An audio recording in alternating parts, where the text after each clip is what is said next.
आज की तमाम बड़ी खबरें नॉनस्टॉप न्यूज में। दिल्ली के निजामुद्दीन इलाके में तबलीगी जमात के केंद्र से निकाले गए 24 लोग कोरोना पॉजिटिव पाए गए हैं। लॉकडाउन के बीच तबलीगी जमात के इस कार्यक्रम को लेकर पुलिस ने आयोजकों के खिलाफ बड़ी कार्रवाई की है। पुलिस ने मौलाना साद और तबलीगी जमात से जुड़े कई अन्य लोगों के खिलाफ एपिडेमिक एक्ट 1897 और आईपीसी की अन्य धाराओं के तहत केस दर्ज किया है। सरकार के निर्देशों का पालन न करने की वजह से ये एफआईआर दर्ज की गई है। दिल्ली के मुख्यमंत्री अरविंद केजरीवाल के मुताबिक मरकज से करीब 1548 लोगों को बाहर निकाला गया है, जिनमें से 441 लोगों में कोरोना के लक्षण दिख रहे हैं। अभी तक 1548 लोगों को मरकज से निकाला जा चुका है। उन 1548 में से 441 सिम्टोमेटिक थे, मतलब उनमें सिम्टम्स थे, किसी को खांसी थी, किसी को बुखार था, इस तरह के सिम्टम्स थे, कोरोना के सिम्टम्स थे। उन 441 को अस्पतालों में पहुंचा दिया गया है। उनके सबके टेस्ट हो रहे हैं। कोरोना से निपटने के लिए बने केंद्र के मंत्री समूह की मीटिंग में भी इस मामले पर चर्चा हुई। तबलीगी जमात के कार्यक्रम को लेकर केंद्रीय स्वास्थ्य मंत्रालय ने कहा है कि ये वक्त गलतियां ढूंढने का नहीं है, बल्कि हालात को काबू में करने के लिए कदम उठाने का है। It is not the time of doing either any fault finding और अदरवाइज। हमारे लिए जरूरी है कि अगर हमारे को किसी भी एरिया में कहीं पर भी कोई केस मिले तो हम उसको अपने कंटेनमेंट प्रोसेस के हिसाब से उस पर एक्शन लें। तबलीगी जमात ने दावा किया है कि उसने प्रशासन को वक्त पर सभी जानकारियां दी थी। जामिया कोऑर्डिनेशन कमेटी ने सरकार पर सवाल उठाते हुए तबलीगी जमात के पक्ष में अपना समर्थन जताया है।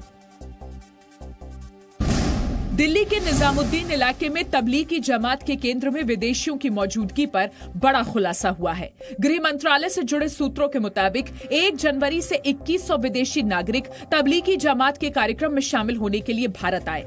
21 मार्च को तबलीगी जमात के निजामुद्दीन केंद्र में 1530 भारतीय और 216 विदेशी मौजूद थे।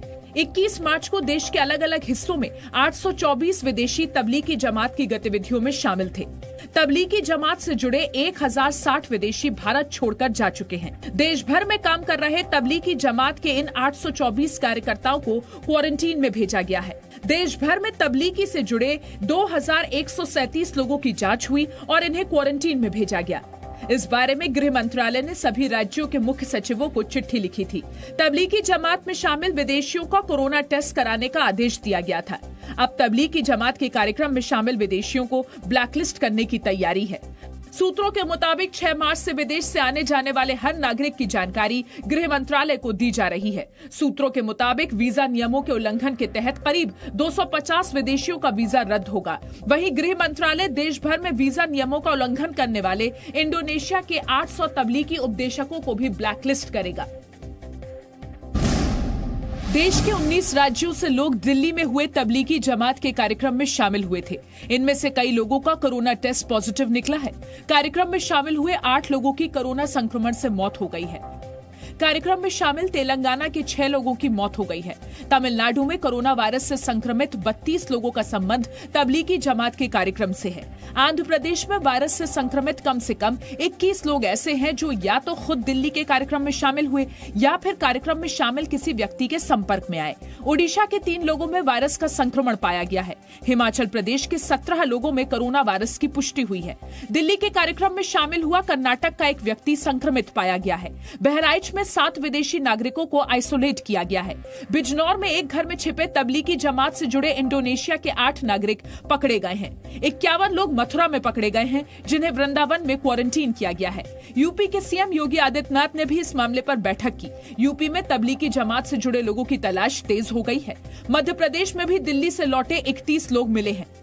पश्चिम बंगाल और असम सरकार भी राज्य में ऐसे लोगों की तलाश कर रही है जो तबलीगी जमात के कार्यक्रम में शामिल हुए थे।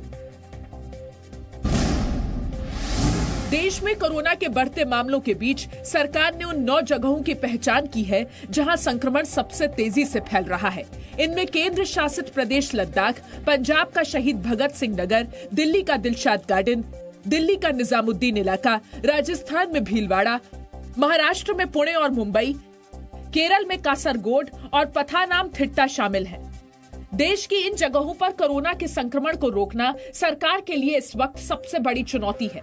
जहां पर भी हमारे को एक भी केस आया तो प्रैक्टिकली हमारे लिए, देश के लिए वो एक हॉटस्पॉट है। उसके साथ ही अगर किसी पर्टिकुलर एरिया में ज्यादा केसेस आते हैं तो हमारा कंसंट्रेशन उस पर्टिकुलर एरिया में नेचुरली और ज़्यादा बढ़ जाता है। 1200 के करीब अगर केसेस हैं तो आप समझ सकते हैं कि हमारे नंबर ऑफ हॉटस्पॉट्स उसी एक्सटेंट में बढ़ गए हैं। देश में जिस तरह से कोरोना के मामले बढ़ रहे हैं, उससे सरकार की हॉटस्पॉट लिस्ट और लंबी हो सकती है। महाराष्ट्र में कोरोना संक्रमण के मामले सबसे तेजी से बढ़ रहे हैं। आज महाराष्ट्र में 72 मरीजों में कोरोना संक्रमण की पुष्टि हुई। मुंबई में आज 59 मरीजों की टेस्ट रिपोर्ट पॉजिटिव आई है। महाराष्ट्र में अब कोरोना संक्रमित मरीजों की संख्या 302 पहुंच गई है। मुंबई के अलावा पुणे में 2 और अहमदनगर में 3 लोगों में कोरोना के संक्रमण की पुष्टि हुई है। कोरोना के बढ़ते संक्रमण को रोकने के लिए मुंबई में बीएमसी अब खाली इमारतें, मैरिज हॉल, होटल, धर्मशाला और जिम को कब्जे में लेकर क्वारंटीन सेंटर बनाएगी। उत्तर प्रदेश में कोरोना के मरीजों की तादाद 103 हो गई है। इसमें सबसे ज्यादा मामले नोएडा और ग्रेटर नोएडा के हैं। नोएडा, ग्रेटर नोएडा में 39 मरीजों में संक्रमण की पुष्टि हुई है। दूसरे नंबर पर मेरठ है, यहाँ कोरोना के 19 मरीज हैं। आगरा में 11 और लखनऊ में 9 मरीजों में संक्रमण की पुष्टि हो चुकी है। नोएडा के सेक्टर 135 में सीजफायर कंपनी को अगले आदेश तक सील कर दिया गया है। इस कंपनी के डायरेक्टर समेत 24 लोगों में कोरोना के संक्रमण की पुष्टि हुई थी। कंपनी को सील करने के आदेश दे दिए गए हैं और ऐसे कोई भी संस्था जो कानून का उल्लंघन करती है उनके विरुद्ध कड़ी कार्रवाई करने के लिए इंसिडेंट कमांडर्स को निर्देशित किया गया है। मैं लोगों से अपील करता हूं, जो भी किया जा रहा है वो आपके फायदे के लिए ही है, अतः घर में ही रहे। मेरठ के 31 थाना क्षेत्रों में धारा 144 लागू है। 1 अप्रैल सुबह 6 बजे से 25 मई तक मेरठ में धारा 144 लागू की गई है। सुप्रीम कोर्ट में आज लॉकडाउन के दौरान दूसरे राज्यों के मजदूरों को बुनियादी सुविधाएं देने की मांग वाली याचिका पर सुनवाई हुई। चीफ जस्टिस की बेंच ने वीडियो कॉन्फ्रेंसिंग के जरिए ये सुनवाई की। सुप्रीम कोर्ट ने कहा कि सरकार मजदूरों के रहने, खाने और स्वास्थ्य सुविधा देने का इंतजाम करे।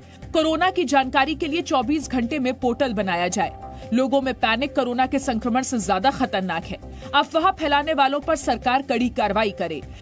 केंद्र सरकार की तरफ से सॉलिसिटर जनरल ने सुप्रीम कोर्ट को बताया कि 5 जनवरी को भारत में कोरोना वायरस पहुंचा था। पलायन कर रहे 10 लोगों में से 3 के संक्रमित होने की आशंका है। पलायन पर रोक लगी है। सड़कों पर अब भीड़ नहीं है। 6,63,000 लोगों के रहने का इंतजाम किया गया है। 22,88,000 लोगों तक जरूरी सामान पहुंचाया जा रहा है। देश के सभी हाईकोर्ट में कोरोना पर दायर याचिकाओं पर सुनवाई रोकने की मांग को सुप्रीम कोर्ट ने खारिज कर दिया है।